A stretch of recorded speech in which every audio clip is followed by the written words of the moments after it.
All right. Do I hear a motion that the board approve a waiver for seat time compliance for graduation preparation? Madam Chair, I move that the Board of Trustees approve the waiver for seat time compliance. The South Carolina Department of Education accepts requests from districts to waive compliance from a state regulation when the regulation is an impediment to the implementation of an approved district strategic plan or school renewal plan. Our district is requesting to waive the seat time requirements, which impedes students' capabilities to learn at any pace, any place, and any time. To engage students who are not progressing on time for graduation, we are seeking to create a pathway for readmission and credit accumulation and progress. Thank you, Ms. Henson. Do we have a second? Second. Thank you, Dr. Powers. All right, I believe Dr. Clamp is here to walk us through what this motion means. Yes, ma'am. Good evening, Madam Chair, members of the board, Dr. Little.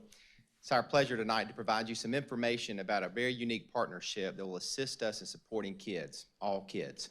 So tonight we're going to provide you some background about the problem, provide you some information about a unique partnership with the Graduation Alliance, then also give you some information about the funding option for this plan and our intended and perceived outcomes associated to the request of this waiver. So the problem, when students drop out of school, this is a significant impact. While it's very small in Lexington One, every single kid matters. And we truly believe that the ripple effect that happens when students do not complete a high school graduation is seen throughout our community, both with their parents, both in the economy, and with their individual selves. Working with those individual students is a very difficult task. We have incredible leaders in our middle school and high schools, school counselors, school social workers, who work very diligently to work with each individual child. Even during those very critical moments, we still have a few students that do not cross that stage on time, and those are the ones that this unique partnership would target, and it's the meaning behind the request for the waiver. The Graduation Alliance would be a partner with Lexington One to help re-engage our former students. This is a sustainable, cost-neutral funding option. It would assist in raising the entire district's graduation rate while also seeing the graduation rates at every high school elevate. I would show you there in this slide that in 2020, which is the most recent published graduation rate, our 2021 graduation rate will be published very soon, was 90.7%. Now, this is something to celebrate. The 90.7% indicates that the graduates in 2020 on time graduated exceptionally, but there are still 9.3% of our students that did not graduate on time, and those are the ones that we're targeting with this partnership. So to give you a little bit more background about the partnership with the Graduation Alliance, its wraparound services 360 degrees for our kids, provides 24/7 access to tutors, access to academic support through certified teachers. The curriculum is rigorous, asynchronous, and online. Many courses that the students would need to complete that graduation experience, all of those will be included in this curriculum. There are also opportunities to connect both for social and emotional engagement through the Graduation Alliance partners. There are numbers of staff members with the partnership that would wrap their services around our students that were disengaged to bring them back into our community, connect them with an educational service, which will allow them an opportunity to graduate on time. I think it's very important when considering this opportunity to know that the Graduation Alliance is an accredited institution nationally through Cognia. Very important as we consider this option. It's cost neutral. The way the funding source operates for this particular partnership is it ignites the indication for students both captured in the 45th or the 135th day of school. The relationship triggers when a student is identified, they've come back into the system, they've engaged with the partnership, and they are succeeding. The Graduation Alliance actually assumes all the upfront cost here, and the only cost to the district then would be connected and commensurate with that funding that would be provided the district for their per pupil expenditure. So it's cost neutral. And the Graduation Alliance also provides technology for our students. So there's actually no digital footprint, no digital responsibility for the district in providing access to this online instruction. Very unique partnership opportunity with it being cost neutral. So why is a waiver necessary? The current seat time requirement requires a minimum of 120 hours to accumulate a high school credit. The Graduation Alliance is using sophisticated resources to design curriculum that allows for proficiency-based, standards-based approach and proficiency ratings, which means students could progress quickly through the curriculum and through the experiences. So the request for the waiver tonight, as we hope you would consider, allows Lexington One to partner with Graduation Alliance to allow those seat time regulations to not prohibit that student from progressing on time. For students that have gotten to the point, sometimes their reason for dropping out is both unfortunate and unforeseeable. It was something that they had to do to support them. So we want to give them this opportunity through this waiver to be able to graduate on time. And the waiver opportunity would allow them to progress through the curriculum at a rate that was both supported them as a learner and supported the timeliness to complete. We believe this to be a win-win for Lexington One. Our system commitment states all students, regardless of circumstances, advance on time, prepared to graduate, ready to enter college, the military, and industry with certification. Key word for me in this statement is all. And when we partner and have this opportunity, consider this opportunity with the Graduation Alliance, it's a strategic way to ensure the success for students. So at the pleasure of the board, we would hope you would consider this waiver request with the state board for the seat time requirement and engaging with this partnership with Graduation Alliance to provide this access for our students. I would now pause to see if you had any questions or I could further develop any of the points from this presentation. So the budget neutrals, because the base student costs that were allocated is transitioned to Graduate Alliance, or Graduate Alliance bills the state for that base student cost? Is that That's a great question. The Graduation Alliance would bill the district monthly only the amount of cost that was received from the state and only when the student has shown success through the experience. So when the student re-engages with the district, the funding source gets ignited in the 45th or the 135th day, and then they're only billing monthly based on the number of students that have been selected and identified and showing success through the program. Because we lose that base student cost because they're not in a seat on those days, but now through this program, they're getting educated, so therefore the state will pay us? Is that the mechanism? And yes, then sir. Okay. Yes, sir, that's right. Great, that was one of my questions, Brent. So these, I know last week we had the adult education graduation, so that was really neat to go to that. Anne-Marie and I went. So would this target some of those students who would end up going through adult ed? So that's a great question. Okay. So adult education in Lexington One is thriving.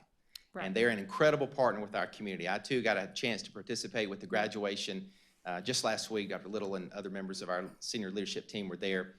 Individuals that choose adult education really come from two different groups. So there's an adult learner who at some point in their circumstance has dropped out of high school and is now seeking to either accumulate a GED or a high school diploma.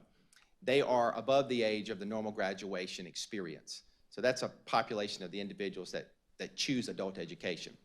There are also students that get all the way to the finish line at one of our district high schools, maybe need 1 credit or 2 credits, and they just didn't finish right at the end. And our adult education partner through Mr. Barano's leadership and the team there provide access for that curriculum in the months of June and July, and that student can graduate and still be counted at on-time graduation. These individuals are students who are still within that high school 9GR cohort of students. So they are actually an individual who's likely still under the age of 18 who could still graduate on time, and we would target them. And this group, the Graduation Alliance, would go out and really seek to find them and develop that partnership to draw them back in. So it's really actually a different group of students. The target for adult education would be an individual who may have already accumulated at least 17 credits.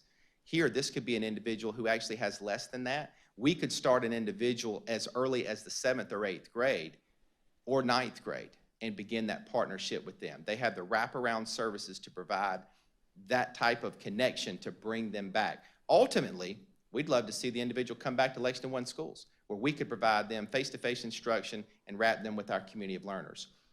But the groups that this would be targeting with the Graduation Alliance would only be those individuals that are approaching that graduation age under the age of 18. But over the long haul, possibly, as long as non-high school graduates from outside our county don't move in the county.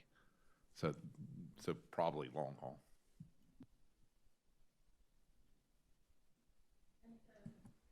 So they could still graduate at their high school? Yes. Okay. The intent would be that that's what happens.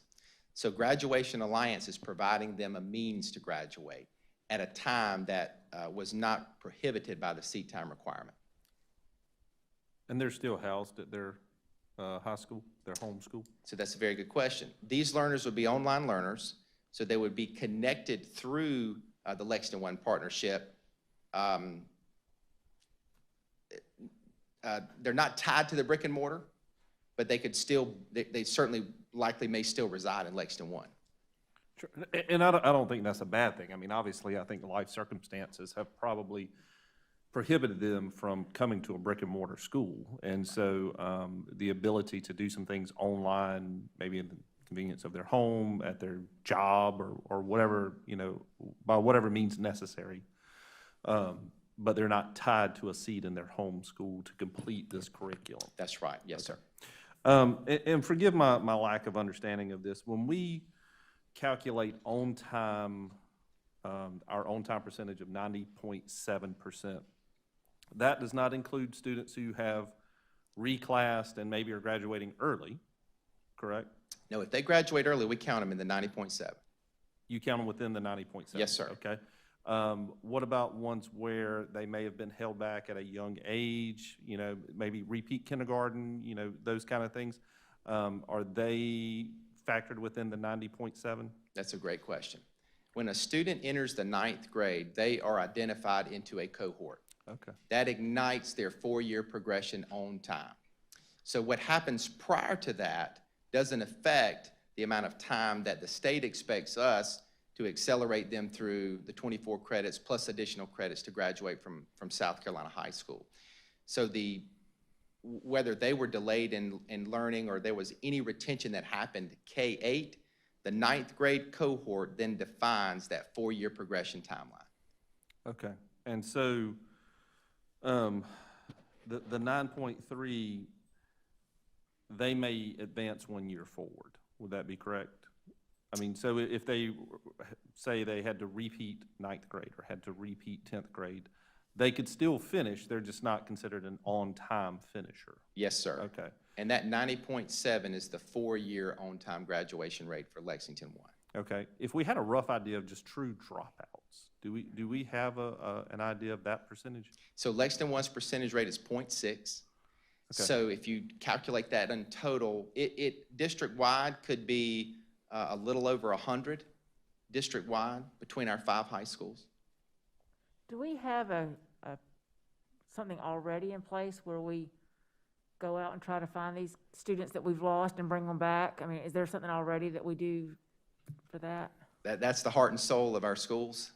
Our leadership teams, our school counselors, our school social workers, our school staff, we do, to get to 90.7, a lot of that legwork, significant time and energy has been invested. Phone calls, home visits, time away to bring kids and their families back. Lexington One, I would offer to you, is doing an incredible job here. What we don't, where we want to continue to gain ground is when all of our efforts that we've exhausted in Lexington One are not meeting the needs of this individual student. And some unforeseen life circumstance that's been put in front of them has created a circumstance to drop out. And so this opportunity would give us a chance to put one additional layer on top of the incredible layers that are already there to support all students to succeed. Last question, well, that I have.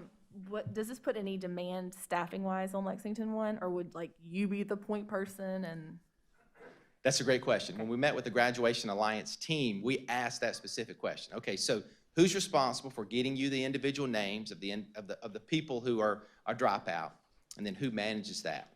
So there would be some time invested to gather those names, but we would already know those. That's a report that can easily run in PowerSchool.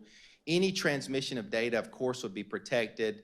There would be rules within the contract about the way in which they received that information and what they did with it.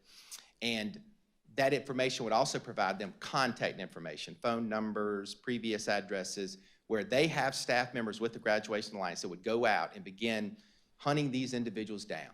And it would be their intent to find them. So the legwork on our side would be that transmission of information. Again, we're not talking about that many students in Lexington One, so we don't foresee that work being more than what the gain would be if they are identified and brought back into the educational system. And this group, this Graduation Alliance, it wasn't like just like a telemarketing solicitation. They were like referred to us by the State Department, isn't that correct? Yes, ma'am. As a matter of fact, the Graduation Alliance is a national company organized and working with districts all over the country, as big as Los Angeles.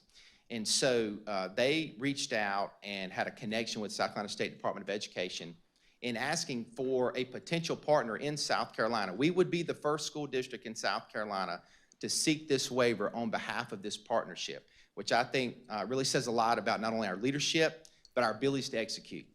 And so they reached back out to us, having then gathered that feedback and information from State Department leaders, and our district team was able to meet with them in person to provide and ask questions, and we had follow-up conversations electronically before we put this in motion.